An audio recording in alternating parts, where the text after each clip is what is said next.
Welcome to the Shooting Show, brought to you this week from Nuremberg. We're at IWA 2013, and also we bring you a double bill. We're with gamekeeper Geoff Garrod, drey-poking squirrels and stalking muntjac.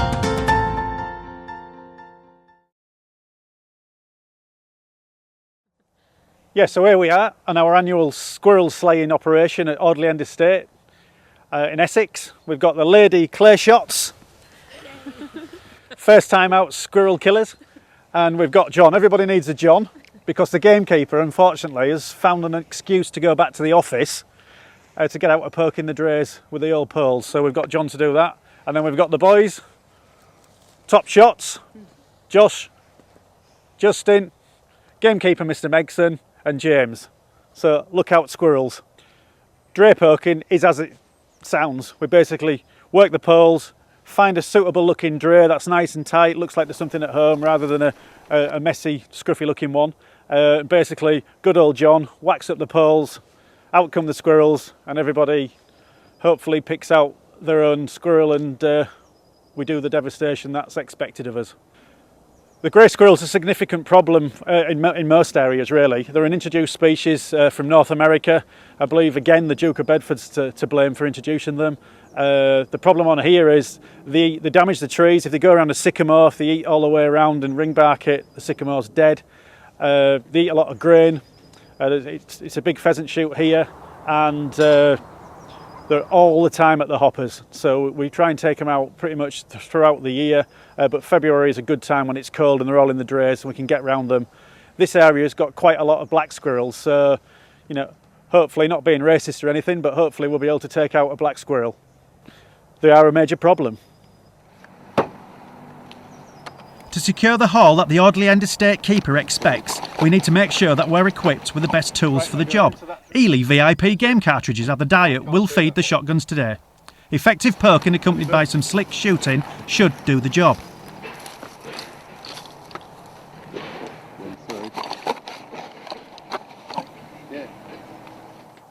While the group are loading up, Geoff Garrod of Gamekeeper's Diary fame eventually rocks up. However, he's got a good excuse for his lateness. It's his 50th birthday and his boss has just presented him with a gold pocket watch in recognition for his long and valued service.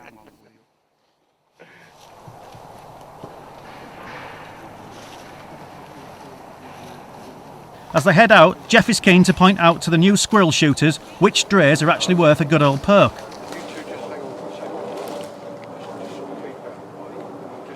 With a promising dray to target, Geoff organises the shooters safely around the trees before getting his hands on the pole. Did you say there's one in there?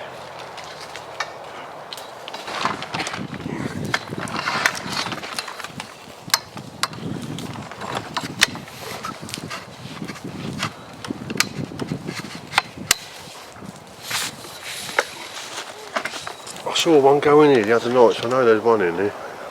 Well, I know it's the home of one. It might not be high tech, but it's an effective way of getting the squirrels out of their treetop havens.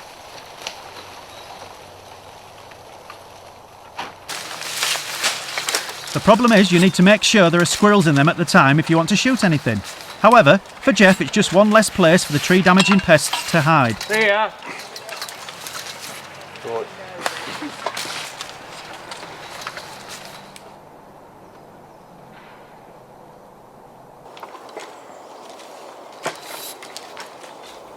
With drey-poking, you're always aware that there will be plenty of opportunities for shooting, and once again, Geoff constructs the pole ready to disturb the dray with the guns eagerly watching on for signs of movement.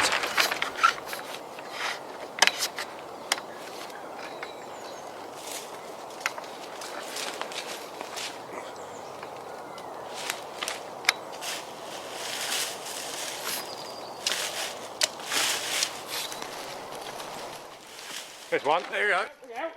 No, mine, that one.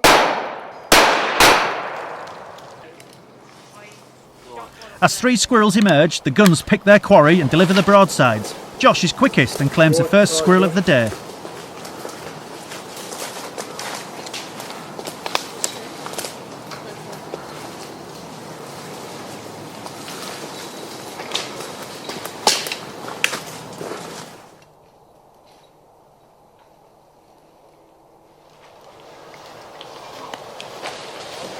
The squirrels will often move towards the other side of the tree to avoid the guns, but with planning, the guns can surround all sides. There's no escape for the residents out of this drey. Yeah, it went round.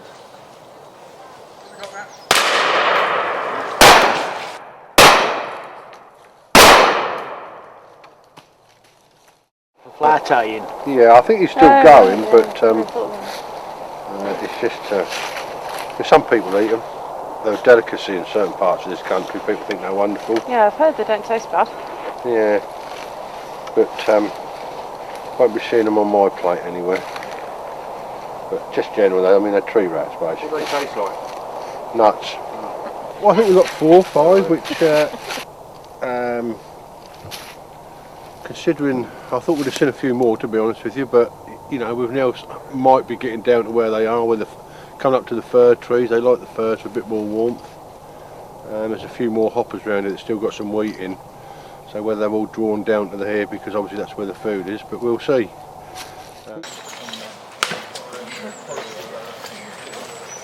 Geoff moves the guns closer to the estate's feed hoppers, confident there'll be more squirrels in this area. His hunch is correct, and with a bit more work, there's plenty of action for drey-poking newcomer Ruth Burgess. Again. Hey, look out. Going up the tree, look.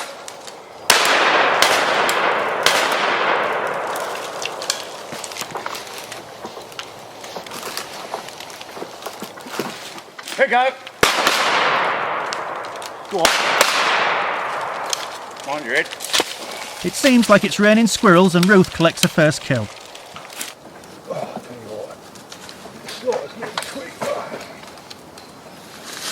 There you go.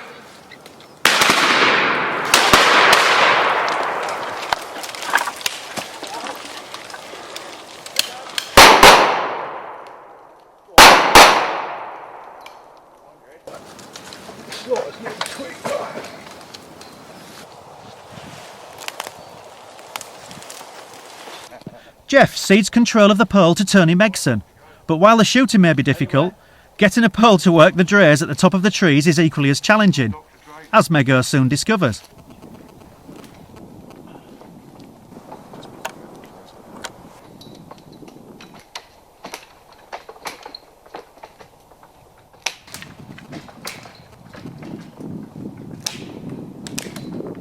The guns are forced to wait patiently as Geoff passes on a bit of helpful advice.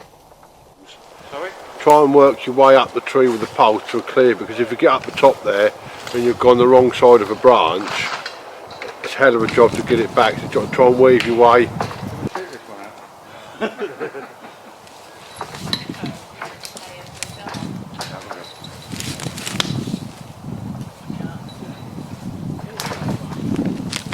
Yeah, just put a shot in. Geoff gets James to put 2 shots into a drey to speed things up a little. Go on, another one, just do it a little bit below that. And soon there's a flash of grey speeding round the tree.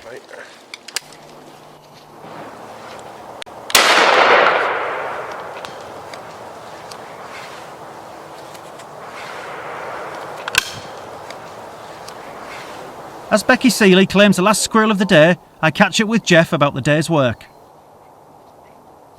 So Geoff, quite a successful afternoon. Yeah, not too bad. You know, a cold day like today, I thought we'd see a few in the drays, you know, because they don't like the cold weather. It's been not too bad. It's helped me out. You know, squirrel control's part of my work on here, and squirrel draying is just a part of the, you know, the control. So yeah, it's been a good morning. So successful day. Yeah, look, some here, look, got a few here. I think we've probably got about 15, sort of 20, look, just a few more, you know. So, yeah, go down in the record book. Perfect. Job done. Thank you very much. Well done. Geoff Garrod reaching the half century there with a spot of squirrel slaying, and now the shooting show news. This is the Shooting Show News, coming to you from the IWA trade show in Nuremberg, Germany. With 1,200 exhibitors from around the world, it's the biggest show of its kind in Europe, and it's where many companies held their big product launches for 2013. The show only ended today, but we caught an early plane back to bring you the latest news and new products as soon as we could. We've navigated the exhibition halls, trade stands and long queues to sniff out the biggest news at the show. Whether it's a brand new rifle, a top-of-the-range OPTIK or the latest must-have accessory. First up was Mauser's new M12 rifle. It's a fantastic new rifle which is in wood or synthetic. Traditional turn-bolt rifle with lots of technical features, 6-log lock-up, 3-position safeties, very quiet, very usable, lovely rifle with a detachable 5-round magazine as well, and still all made in Germany with a retail price of just under £1,700. Our delivery will be ready for the UK, as with all other markets, towards the end of May. So beginning of June, middle of June, we should see the guns actually on the shelves in the UK. The first delivery is 243 and 308, and then the rest of the caliber range from 22 to 250, 9.3, 6.5 by 55, 3006, and a variety of others will be available throughout the course of the year. Next up, Caesar Guerini, whose new Ellipse Evo has caused a storm of interest in the UK. We got more details on how the gun is going down on the continent. The show has been very good. We had a dealer just this morning order 20 guns from us. So we're getting good quality dealers over here and they're spending the money. This is the latest addition to the Guerini Impact range of products. You have a semi-Monte Carlo stock, adjustable comb. This is a round action gun, adjustable rib so you can set the point of impact, and of course an adjustable trigger. It's also available as a true sporting model with a rounded fore-end on instead of the beaver tail. Its retail is at £5,500 and they're just coming into stock in the UK now.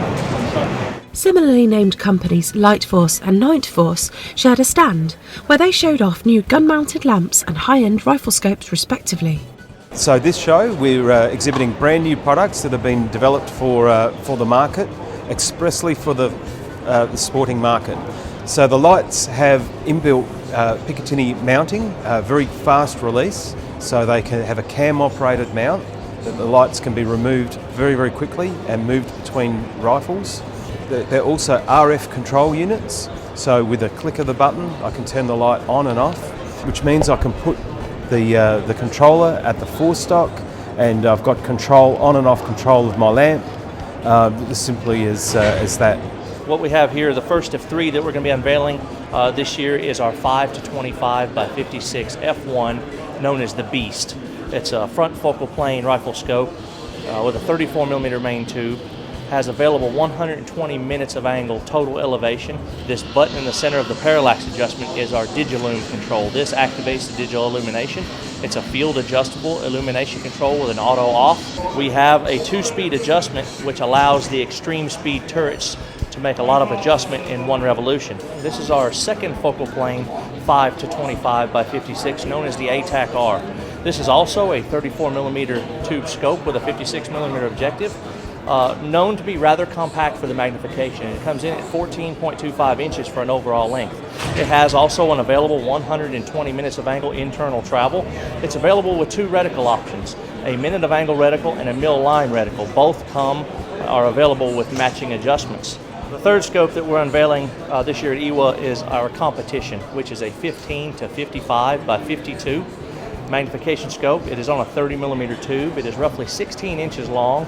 It weighs in just under 28 ounces. Going to be very popular with the competition market, the F-class, even the short-range and long-range bench rest. Browning had not 1, but 3 products on display as it showcased 2 shotguns and a rifle. Firstly, this new Browning 725 Black Edition. This is furnished with the new extended chokes, which are both the DS system, which are now famous with the 725. New backboard barrels, black action, furnished with grade 5 wood with teardrops. Ideal for the sporting market.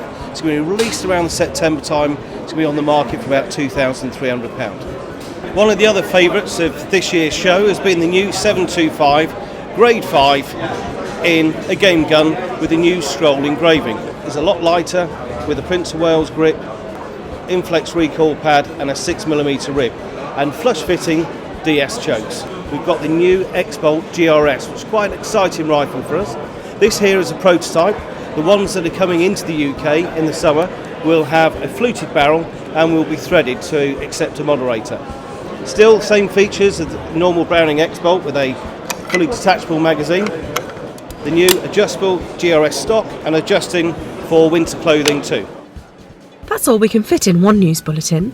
There's just time to mention new gear from SWAROVSKI, Gerber, Benelli and Beretta, amongst others. Look out for more news throughout the year as all these products hit the UK. Beretta also signed a buy-in deal with its UK distributor GMK, a sign of just how well it's doing on these shores. That was the Shooting Show News. The second part of our Audley End double header saw us up before dawn after muntjac deer. Geoff shows Ruth and me to the high tower early so as not to disturb the wildlife. We settle in, watching the new day dawn and the woodland come to life.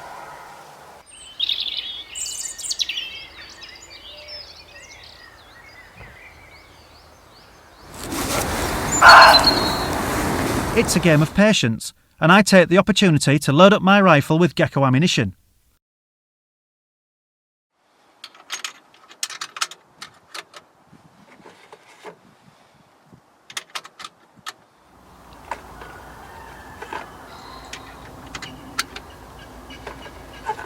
For this hunt, I've topped the rifle with a SWAROVSKI Z6i, perfect for seeing the muntjac in the early light.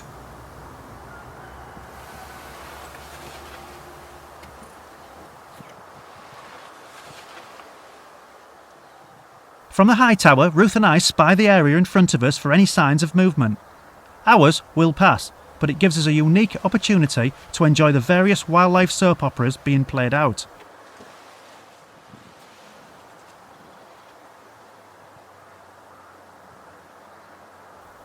After some time, we spot a female muntjac moving around the pheasant's feed hoppers, no doubt after some free grub. Looks like a female to me.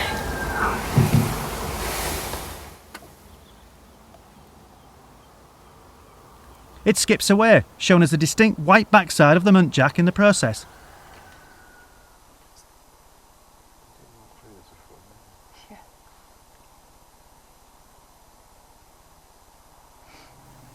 Geoff, back in gamekeeper mode, drives by on his ATV spreading wheat for the pheasants. It's like ringing a dinner bell for the deer too. Soon after, a muntjac appears and heads towards the hopper.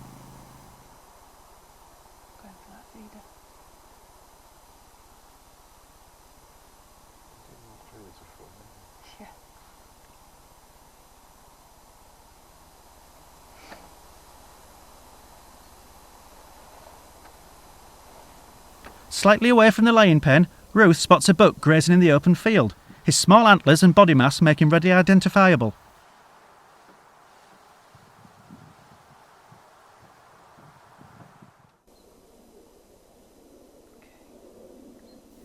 We both watch on as he continues to munch away. Oblivious to our presence, he finally presents us a safe broadside shot. Making the rifle ready, I carefully hand it over to Ruth to line up the shot.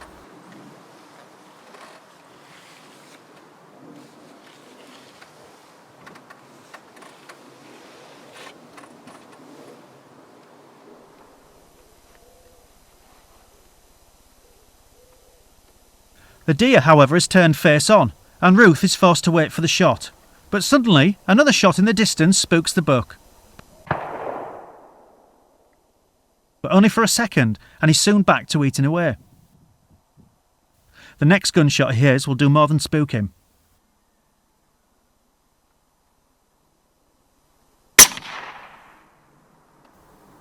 The bullet puts the deer down directly, but fueled by adrenaline he gets back up and shakily makes it into the wood. He won't go far.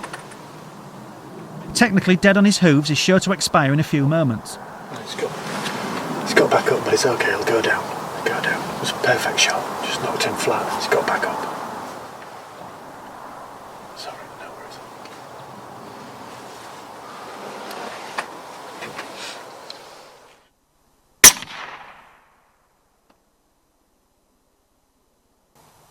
Given him a few minutes, we then leave the seat to track the deer down by following its blood trail to its deathbed.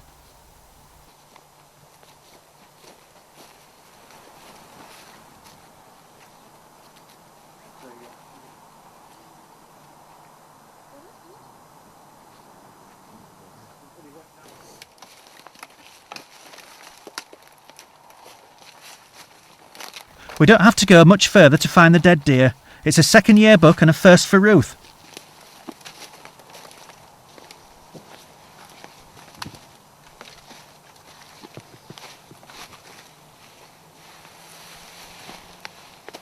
I bleed the beast to keep the venison in prime condition.